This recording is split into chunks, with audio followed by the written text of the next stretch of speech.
पहली जुलाई से HDFC bank में एचडीएफसी लिमिटेड का मर्जर इफेक्टिव हो चुका है। जी हाँ, यह मर्जर देश के कॉर्पोरेट सेक्टर का सबसे बड़ा मर्जर है। इस मर्जर के बाद जेपी मॉर्गन, आईसीबीसी और बैंक ऑफ अमेरिका के बाद एचडीएफसी बैंक दुनिया का चौथा सबसे बड़ा बैंक बन चुका है। मर्जर के बाद जो नई कंपनी बनी है वो देश की सबसे बड़ी फाइनेंशियल सर्विसेज फर्म बन चुकी है। ये मर्जर उतना आसान था नहीं जितना दिखता है या जितना आसानी से पूरा हो चुका है। और इस मर्जर को पूरा करने में दो लोगों की बेहद खास भूमिका रही और इस मर्जर का आर्किटेक्ट माना जाता है दीपक पारी साहब को और इस मर्जर का मिस्त्री माना जाता है के मिस्त्री साहब को। इन दोनों का रोल काफ़ी अहम था। के मिस्त्री साहब को आप जानते हैं, पहचानते हैं, उनके इंट्रोडक्शन की ज़रूरत तो है नहीं, लेकिन फिर भी मैं उनका स्वागत करने जा रहा हूं। देखिए के मिस्त्री साहब हमारे स्टूडियो में आने की तैयारी में, वो स्टूडियो में पहुंच रहे हैं। बस मैं तब तक आपको ये बता दूं, इस खास शो में हम इस मर्जर से जुड़ी सभी बातों पर बातचीत करेंगे। देश और दुनिया में ये एक जो बड़ा बैंक बनकर सामने उभर कर आया उसके क्या मायने हैं। लेकिन के मिस्त्री साहब, जिन्हें आज गुरु पूर्णिमा के तौर पर मैं उन्हें एक कॉर्पोरेट गुरु के तौर पर भी देखता हूं, तो उनकी ज़िंदगी के कुछ ऐसे अनछुए पहलू हैं जो आपको हमें जानना समझना चाहिए और जिससे आप और हम बड़े इंस्पायर हो सकते हैं। और साथ ही ये भी हम बताएंगे कि किस तरह से वो इस मर्जर के मिस्त्री बने हैं, आगे किस तरह का आपको इस मर्जर के बाद एचडीएफसी बैंक में कारोबार होता हुआ दिखेगा। एक और ख़ास चीज़ जो मैं आपको बताना चाहता हूं, क्योंकि इस मर्जर के बाद एक जो बड़ी एंटिटी बनने जा रही है, दुनिया में क्या कुछ बड़ा कारोबार ये करेगी। तो आइए, स्वागत है आप सबका। नमस्कार, मैं हूं अनिल सिंघवी और हमारी आज की खास पेशकश मर्जर के मिस्त्री।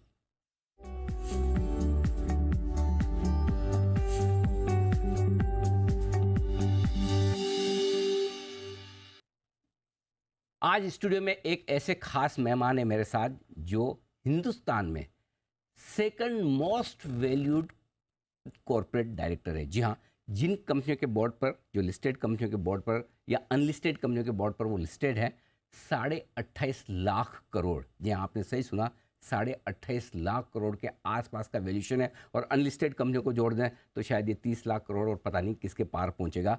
तो जाहिर सी बात है कि अगर एक ऐसी शख्सियत, ऐसा व्यक्तित्व जो इतनी बड़ी कंपनियों के बोर्ड पर है, तो कितना ज्ञान का खजाना और भंडार उनके पास होगा। मैं स्टूडियो में स्वागत कर रहा हूँ एचडीएफसी बैंक के नॉन एग्जीक्यूटिव डायरेक्टर के मिस्त्री साहब, जो कि एचडीएफसी लिमिटेड के वाइस चेयरमैन और सीईओ भी रहे और एचडीएफसी के साथ 40 सालों की लंबी पारी खेलने के बाद अब एचडीएफसी बैंक में डायरेक्टर की भूमिका में आप रहेंगे। के सर, बहुत बहुत स्वागत है। Thank you so much. Thank you. सबसे पहले बहुत बहुत धन्यवाद। थैंक यू स्टूडियो में आए। और इस बड़े मर्जर के बाद आपने पहला इंटरव्यू हमें दिया है, आप स्टूडियो में आकर हमारे साथ हैं। मेरी एक ख्वाहिश थी पर्सनली कि मैं आपको एक इंटरव्यू करूं और वो इंटरव्यू आमने सामने बैठ कर करूं, लेकिन मैंने इतना ज़्यादा भी नहीं सोचा था कि के सर मेरे स्टूडियो में आकर मानेंगे। और आज गुरु पूर्णिमा है, आप चार्टर्ड अकाउंटेंट हैं, हमारे सीनियर भी हैं सीए फ्रेटर्निटी में, आपसे बहुत कुछ सीखा है सर, इसके लिए भी आपको बहुत बहुत प्रणाम। Thank you so much. सबसे पहले सर, हमें दिखता है कि मर्जर बड़ा आराम से हो गया। वाह, मतलब एचडीएफसी बैंक, एचडीएफसी लिमिटेड, इनको क्या दिक्कत आने वाली, लोग मानकर चलते हैं कि इनके मर्जर में तो समस्या आ ही नहीं सकती। क्या इतना आसान था टाइमलाइन के भीतर ये कारनामा करके? क्योंकि आज तक हिंदुस्तान में मैंने देखा नहीं कि जो टाइमलाइन दो आप उसमें मर्जर पूरा हो जाए, वो भी इस साइज़ का। कैसे हुआ ये कमाल से? देखिए, पहले तो जो मर्जर की जो बात है ना, we been thinking and talking about it since years and years. हमने 3-4 बार एग्जामिन किया था पास में, बट हर टाइम हमने जब एग्जामिन किया, we found that the regulatory cost, CRR, SLR, priority sector requirement, LCR requirement बहुत ज़्यादा था। तो we put it aside, we said अभी नहीं, बाद में देखेंगे। बट लास्ट 4, 5, 6, 7 साल में काफ़ी चेंजेस हुए हैं। और उन चेंजेस के हिसाब से when we evaluated it in 2022, we found that the merger made a tremendous amount of sense. So we went ahead and got through the merger. हमें टाइमलाइंस रखी थी, we put timelines for every single activity, कि ये activity को ये time, ये activity को वो टाइम। हमने इंटीग्रेशन कमिटी सेटअप की, several integration committees, हर एक function के लिए integration committee, people from HDFC, people from bank, and these committees kept meeting periodically, regularly. और जैसे ये committees मिलती रही, they would come out with whatever suggestions, thoughts, issues, and then those would be discussed in a central committee. तो एक central committee भी set up की थी, HDFC में से 3 जन, HDFC बैंक में से 3 जन, and that's how it progressed. तो प्रोसेस तो ऑनेस्टली क्वाइट स्मूथ गया. थोड़े थोड़े हिकअप्स यहाँ आते हैं, एचआर में थोड़ा हिकअप आता है, बट थोड़ा इट्स वेरी वेरी मैनेजेबल. जी जी. बट हमारे केस में इंटीग्रेशन इतनी चैलेंजिंग नहीं थी जितनी दो बैंक्स में होती है. ओके. क्योंकि HDFC की एक ही प्रोडक्ट थी, हाउसिंग लोन्स, राइट. और HDFC बैंक की बाकी की सब प्रोडक्ट्स थी. करेक्ट. और HDFC बैंक को हाउसिंग की ज़रूरत थी, HDFC को अदर प्रोडक्ट्स की ज़रूरत थी. Right sir. तो इसके हिसाब से the merger made tremendous amount of sense. And every employee of HDFC, हर एक आदमी, other than people who cross a certain age and therefore can not be in the bank like me, everybody in HDFC will move to the bank. So there is not one single person who will not get a job in नहीं, the आप bank. भी board पर तो होंगे ही और non executive capacity में है, लेकिन है. और सर आपका इतना लंबा अनुभव है, उसकी ज़रूरत तो क्या HDFC बैंक के, हिंदुस्तान के कई सारे कॉर्पोरेट्स को डेफिनेटली है. लेकिन ये एक आम इन्वेस्टर ये जानना चाहता है कि इस मर्जर से आप ऐसा क्या हासिल करेंगे, ऐसा क्या काम करेंगे जो HDFC बैंक और HDFC लिमिटेड अलग अलग होकर नहीं कर पा रहे थे और अब साथ होकर कर पाएंगे. ठीक है, तो अभी इश्यू क्या था कि HDFC बैंक को भी हाउसिंग लोन्स, HDFC बैंक के कस्टमर्स भी आके उनको बोलते थे कि मुझे हम हाउसिंग लोन चाहिए जी. पर HDFC बैंक के पास हाउसिंग लोन का प्रोडक्ट नहीं था. So they would collect the application form, they would send it to us. HDFC Limited would do the credit appraisal, legal appraisal, technical appraisal. HDFC Limited would decide कि इसको loan देनी है नहीं देनी है, अगर देनी है तो कितनी amount, how much amount it should be, disbursement कभी करनी चाहिए, and then the loan would get disbursed. And then after a year, the bank would have a right to buy back up to 70% of those loans. On those 70% of the loans, HDFC would continue servicing those loans and continue getting a fee for it. तो थोड़ा product थोड़ा इतना straight forward नहीं था. And we used to go to shareholders every year and take shareholder approval. वो तो कोई problem दिक्कत नहीं थी. Also HDFC bank has so many customers, 80 million customers. Out of that, only 5% have taken loans from other banks and 2% have taken loans from HDFC. So only 7% have taken housing loans. 93% ने loan ली ही नहीं है. तो आप देखो कितनी cross sell opportunity. Correct. हमारे भी customer base अगर आप देखेंगे तो हमारे बहुत से ऐसे कस्टमर है, बहुत मतलब बहुत 50% से ज़्यादा, 70% के करीब, जिन्होंने HDFC बैंक में अकाउंट बैंकिंग नहीं किया. अभी many of these customers are people who are very happy with us, जिनको हमने सर्विस प्रोवाइड की है. We help them, hand held them through the process of buying house. आज नहीं, कल नहीं, 10 साल, 20 साल, 25 साल पहले. तो दे, और if you go back to all these customers and say देखिए अभी हम एक एंटिटी है, why don't you shift your savings account, current account, demat account, credit card, etc. to HDFC Bank, I think we will meet with a lot of success. So cross sell की जो opportunity है वो तो बहुत ही बड़ी opportunity. Investors के लिए कुछ 2-3 चीज़ें जो मैं जानना चाहूँ. जैसे फॉर एग्जांपल आपने कहा कि अब चूँकि अब HDFC बैंक बन जाएगा, तो क्या मर्जर के बाद HDFC बैंक डीलिस्ट होकर वापस रीलिस्ट होगा या यही चलता रहेगा? यही चलता रहेगा. कोई उसमें कोई दिक्कत नहीं. HDFC Limited will get delisted at some point. 13th I think is the 13 July. Right. 13 July. Will get delisted at that time, and then the shareholders will be able to trade in shares of HDFC Bank. और HDFC bank का sir किस तरह से organisation structure रहेगा इस merger के बाद? क्या कुछ बदलाव होगा? तो हमारे यहाँ से जो सीनियर लोग हैं, they will go in the bank.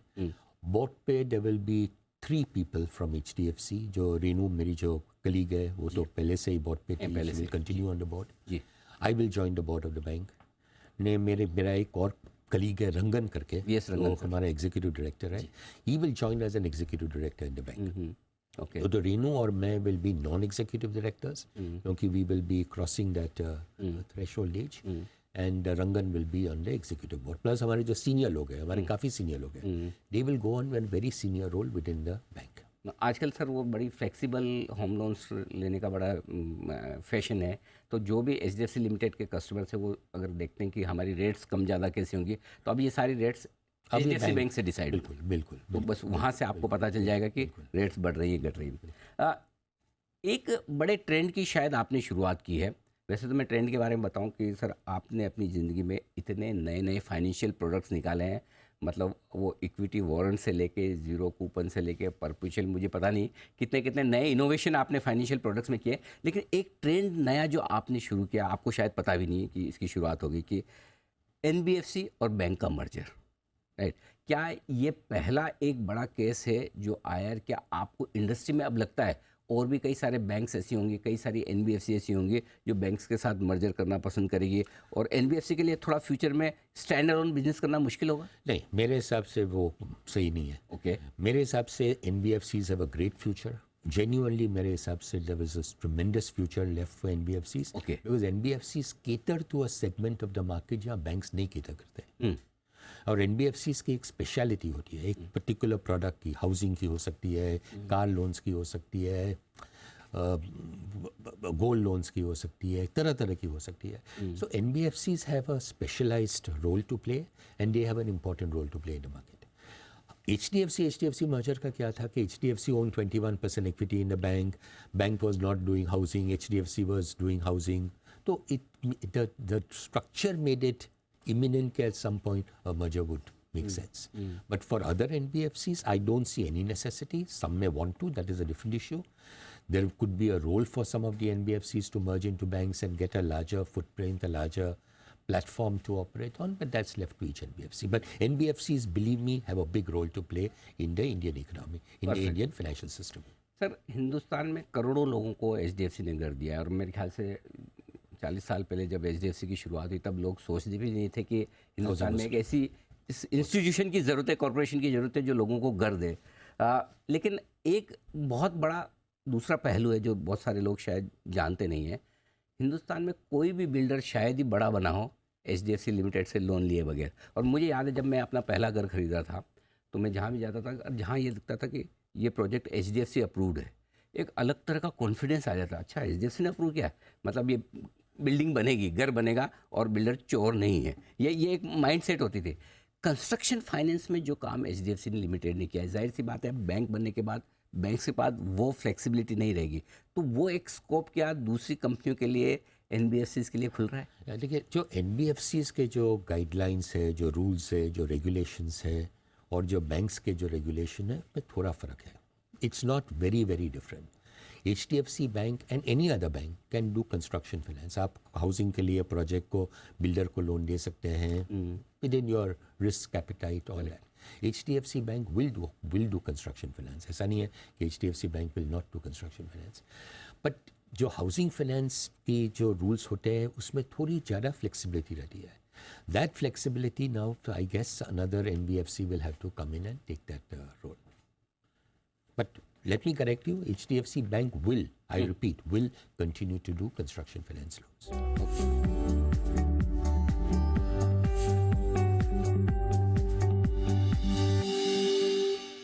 कई सारे बड़े इंस्टीट्यूशंस बनाए हैं. खाली ऐसा नहीं कि आपने HDFC बनाकर आप रुक गए.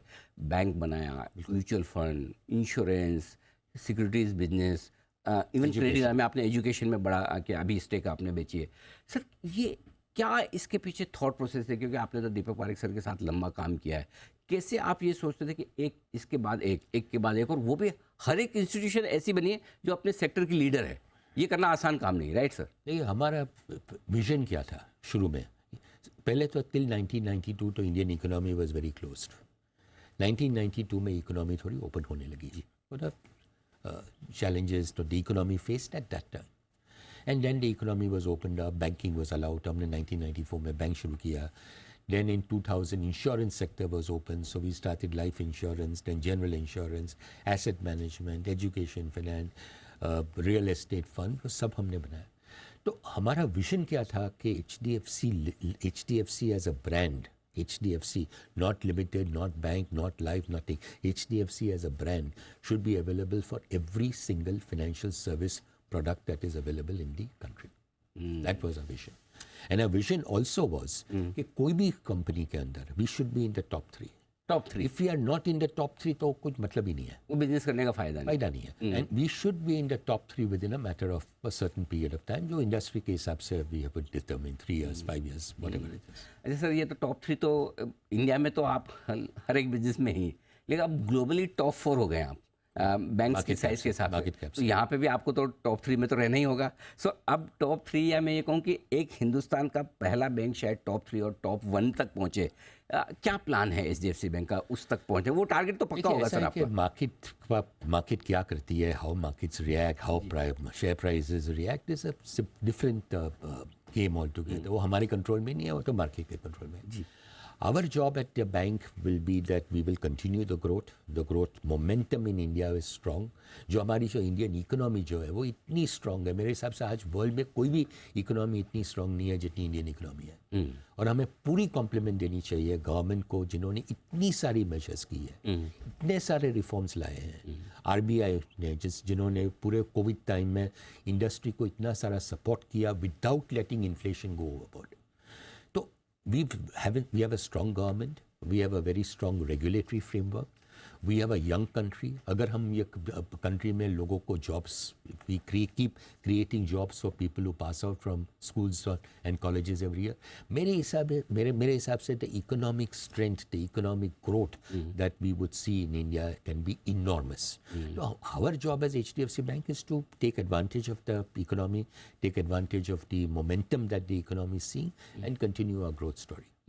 सर, मर्जर से हटकर अब आपसे कुछ मैं आज गुरु पूर्णिमा के दिन मैं आपको कॉर्पोरेट गुरु के तौर पर आमंत्रित कर रहा हूँ, तो कुछ आपसे आपकी जो कॉर्पोरेट लाइफ रही है उससे कुछ लर्निंग्स जो है मैं वो जानना चाहता हूँ। सबसे पहले तो आपकी लर्निंग्स के बारे में जानना चाहता हूँ।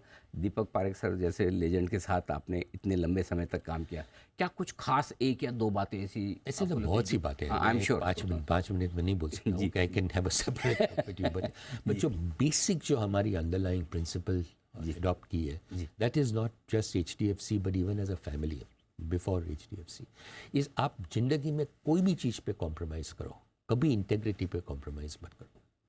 आपको जो लगता है कि जो सही है वो ही सही होना चाहिए। You should not do anything which your conscience feels unhappy with. That is the first and I would से the most telling lesson. And the second lesson I would से is that never give up in life. आपको life के अंदर कितनी सारी challenges आएंगे, इतना ऐसा सही नहीं है कि every challenge you will overcome and every challenge you will win. कभी कभी फेलियर भी होता है, कोई चीज़ में फेलियर होता है, तो फेलियर होता है तो ठीक है, try and understand what went wrong and try and improve on that and then take it forward and make a success out of it. तो ये तो बेसिक प्रिंसिपल्स है, बाकी तो काफ़ी प्रिंसिपल्स हैं। Humility, humbleness, be good to everyone, बहुत सी ऐसी चीज़। आई एम श्योर पक्का होगा। सर, अब 28.5 लाख करोड़ के मार्केट कैप वाली कंपनी के बोर्ड पर बैठना बड़ी जिम्मेदारी का काम है इंडिया में। आप आपने सारे 28 ये हमने निकाला सर, बिल्कुल आपको बुलाने के पहले इतनी रिसर्च तो करनी। सो बोर्ड से आपने इतनी बड़ी बड़ी कंपनियों के बोर्ड रूम्स में इतनी मीटिंग्स अटेंड की है, बड़े बड़े दिग्गजों के साथ बातचीत, ब्रेनस्टॉर्मिंग होता, क्या लर्निंग्स सर वहाँ से निकल कर आई? कभी कुछ ऐसी चीज़ें जो आप जो सक्सेसफुल कंपनी होती है ना, उनका एक ही मिशन होता है, and the mission is success. Mission is hard work and success. और every industry that I'm associated with, whether it is e-commerce, whether it is IT, whether it was pharma at some point of time, whichever industry I've been associated with, power, हमेशा हम देखते हैं कि the vision of the management, the top management team, the promoter, if there is a promoter, is what finally makes the company successful. और अगर आप एक ही चीज़ पे continuously focus करते रहेंगे, आपको success 100% मिलेगी। इंटेग्रिटी के साथ, एथिक्स के साथ, कभी उसमें कॉम्प्रोमाइज़ नहीं होना चाहिए। And there must be an end goal. आपको एक गोल रखना चाहिए कि मुझे 5 साल में ये करना है, ये I want to reach this level and then work towards that. Sir, एक इमेज केकी सर की है कि कभी भी कोई भी इशू हो HDFC ग्रुप से रिलेटेड, कभी भी एक फ़ोन करो, आप हमेशा फ़ोन पर तैयार हैं। आपके तो कोई प्रमोटर है नहीं, प्रमोटर लेस कंपनी है, ग्रुप हमेशा ऐसे रहा है। कैसे आप ये मतलब, नहीं तो जनरली मैंने देखा है सारे प्रमोटर्स आ जाते हैं सर इंटरव्यू के लिए, लेकिन जब कोई नेगेटिव खबर हो, मुश्किल वाली खबर हो, वी विल नॉट टॉक। तो ये आप में ये जो मैंने चेंज बहुत मुश्किल से कुछ लोगों में दिखता है, ये कहाँ से आता है कि क्या करते थे आप सर? देखिए, पब्लिक इमेज एक ऐसी चीज़ है जो थोड़े टाइम में डिस्टर्ब हो जाती है, चेंज हो जाती है जी। At that time, the social media, आज तो today we are living in a world of social media. Social media goes overboard. आपको इतने सारे मैसेजेस आते रहेंगे, गलत, wrong, all that. That is the time to sit up front and clarify. आपने कुछ गलत किया नहीं है तो बोलने में what is wrong in talking about it? Correct बनेंगे। लेकिन हम आज आपके लिए एक सरप्राइज है सर हमारे पास में। मैंने कुछ आपके लिए रैपिड फायर क्वेश्चंस रखे हैं। अच्छा, आपकी इजाज़त है तो पूछूं? हाँ, पूछ लीजिए। क्योंकि मैं आपकी मर्जर की बात कर चुका हूँ, आपकी कॉर्पोरेट यात्रा की बात कर चुका हूँ, अब थोड़ी सी ना केके सर की पर्सनल लाइफ पे भी थोड़ी बात। बिल्कुल।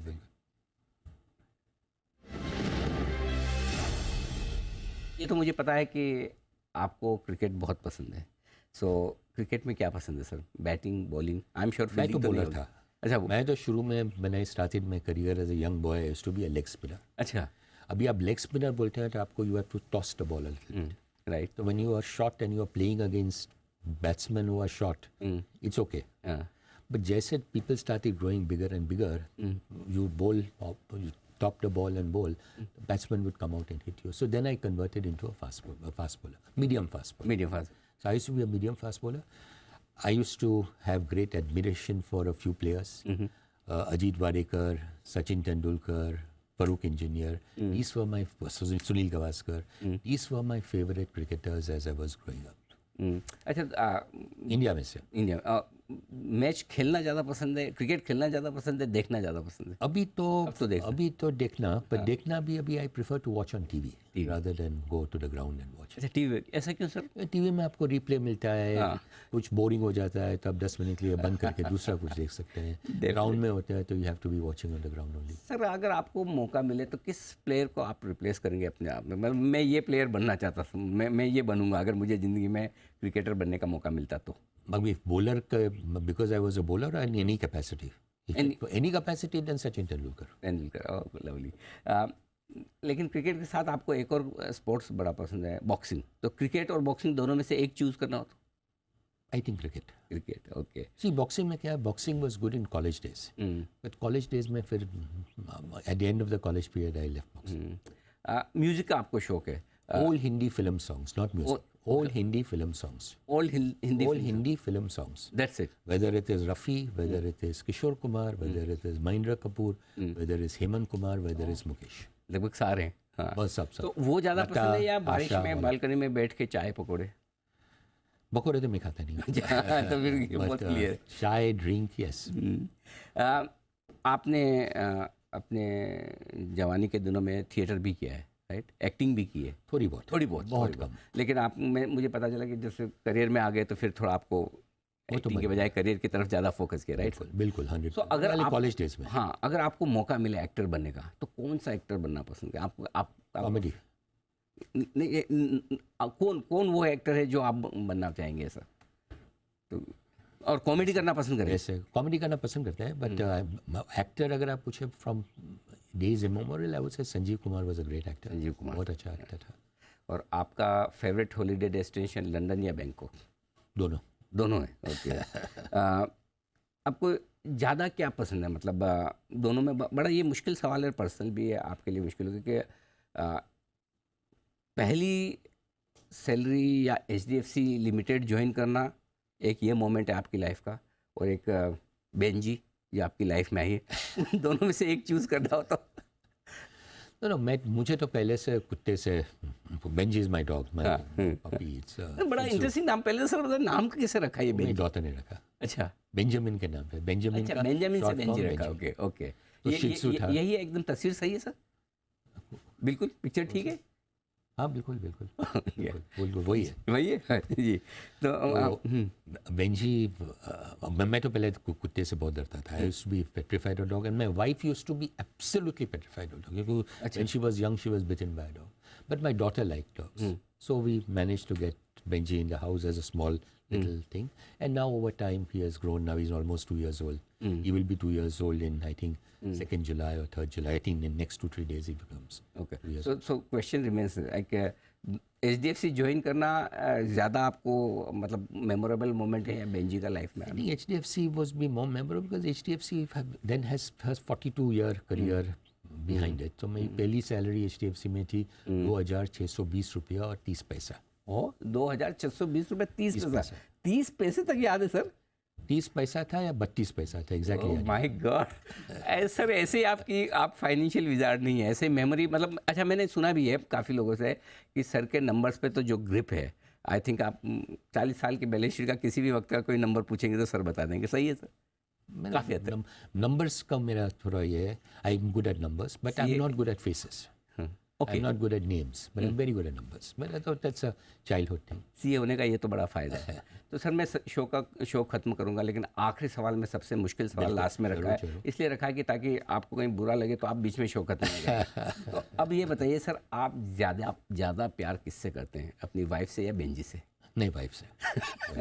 वाइफ से पहले। क्योंकि बहन जी को तो पता भी नहीं चलेगा ना अगर आपने उनका नाम नहीं भी लिया तो नाराज नहीं होंगी। बिल्कुल। Thank you so much sir. क्योंकि सर बहुत बहुत धन्यवाद आपका, शुक्रिया सर, आप स्टूडियो में thank you and all the best to your audience. Sir बिल्कुल। और जिस तरह से अब तक आपने इतना बढ़िया काम हमारे देश की इकोनॉमी के लिए किया है, कॉर्पोरेट वर्ल्ड के किया है, आप बहुत सेहतमंद रहें, आप बहुत लंबी उम्र हो और आप इसी तरह से कंपनियों के बोर्ड पर लोगों को मार्गदर्शन देते रहें। Thank you so much. Thank you so much. और फिर कुछ इन एंटरप्रेन्योर करना चाहिए, वो सोचते हैं। Sir what next? अभी सोचते हैं, टाइम है। बिल्कुल, इसका मतलब ये है कि पक्का कुछ ना कुछ और बढ़िया आने वाला है, आने वाला होगा। जब भी होगा, जैसा भी होगा, मैं कोशिश करूंगा कि सर से फिर मुलाकात करने की और उनसे कुछ ऐसी चीज़ें जानने समझने की जो आपको हमें इस ज़िंदगी में आगे बढ़ने के लिए मोटिवेट कर सकती है, कुछ ज्ञान दे सकती है। और गुरु पूर्णिमा के इस खास दिन पर मैं आप सबको इससे बेहतर कोई गिफ्ट दे नहीं सकता था कि एक बेहतरीन सबसे मजबूत कॉर्पोरेट गुरु से आपकी मुलाकात करवाई जाए। तो ये थे केके मिस्त्री HDFC ग्रुप से आपके सामने इस खास शो में। इतना ही। नमस्कार। Thank you very much. Thank you. Thank you sir.